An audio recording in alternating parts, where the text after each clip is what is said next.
From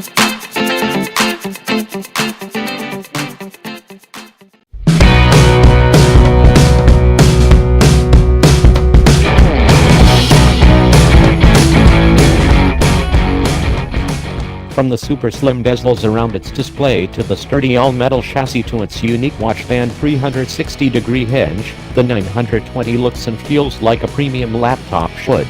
At 3 pounds, 1.4 kg, it's a little heavy, but far from a burden and forgivable considering you're getting a 13.9-inch screen in the same space as a typical 13.3-inch laptop.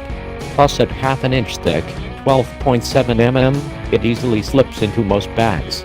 Though the overall design is pretty much the same as the 910, there are a few notable improvements.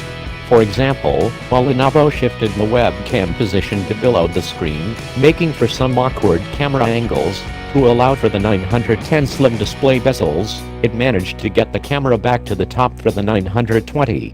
There are also far-field mix so you can use Cortana, Microsoft's digital assistant, from up to 13 feet, 4 meters, away, even in standby mode. Another minor change was made to the keyboard.